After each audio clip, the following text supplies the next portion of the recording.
Well, the Western Branch Bruins are headed to the regional playoffs as they win a down-to-the-wire battle with Granby Comets tonight, 76-71 to move to 17-6 overall. I'm here with Coach Paul Hall, and you're number 3, Coach. This one's going to feel very sweet, given the way you lost last week's game. Up 3 with 7 seconds to go. You lost in improbable fashion, and they beat you in overtime, but you get revenge tonight in the game that matters most to go to punch your ticket to regionals. Right.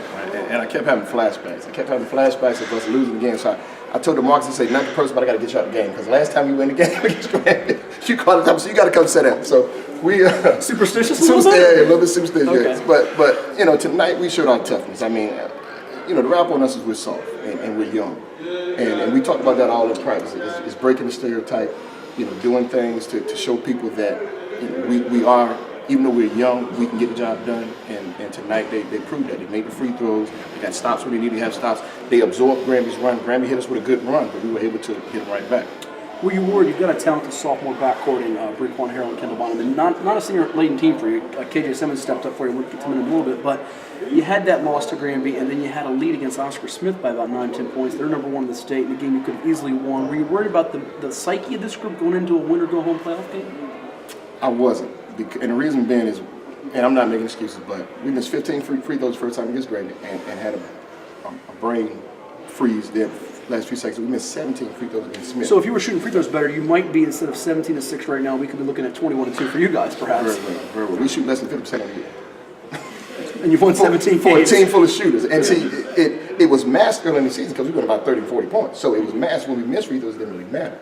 But now in close, tight games, when you miss 10, 11 free throws, it resonates. So we just decided to focus on, I mean, our practice the last couple of days have been short. We practice for maybe an hour, then we shoot for 30 minutes. I mean, we just kind of worked on our half-court set, worked on our half-court execution. We saw we got some nice backdoor because we put in a wrinkle or two that we hadn't at the start of the season. We got some nice cuts to the basket. And so we just wanted to tighten up our offense because what was killing us in the late games, we weren't executing well. So we decided to focus on our half-court set and then also focus on our shooting. So we got a lot of shots at the free throw line, and that was the key tonight. We made our free throw. And see, they fouled us because I'd foul us too.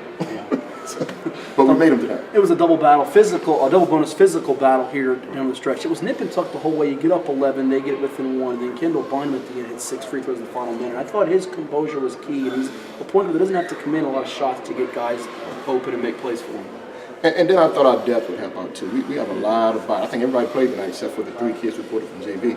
But everyone played tonight, and Granby wasn't doing a lot of subbing. So I said at some point they're going to wear down, and the jump shots are going to stop falling. They're going to miss some shots, and they get tired. They're going to lose focus because they're just not as deep as we are. And so we just kept shuffling guys in and out. Well, in a redemption game, I thought it was apropos that DJ Driscoll redeemed himself from the missed dunk. He gets 2 key dunks for in the fourth quarter. And that rotation of him, Saquon White throwing to Sean Dixon, the football kid, the Norfolk State, those 3 guys were big. And McCracken, I mean, you really had a nice rotation in the front line that helped you get through this one. So that's key to us. When our bigs play well, we play well because it gets us easy buckets.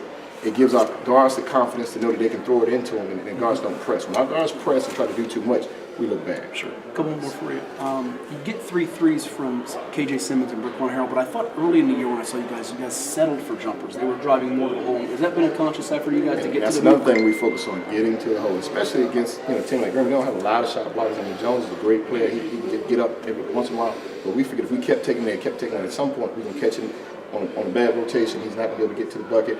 And that was one of the keys, trying to get to the glass. Now, that strategy not going to work Friday against Smith because they got monsters in there. So we got to pull up and hit our mid-range shots.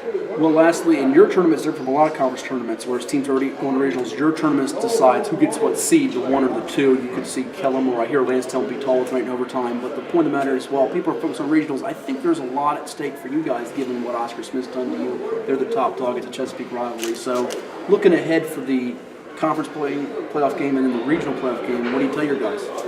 Well, the key right now, without even looking at regions, is we get to play at home Friday night, and that's the best thing.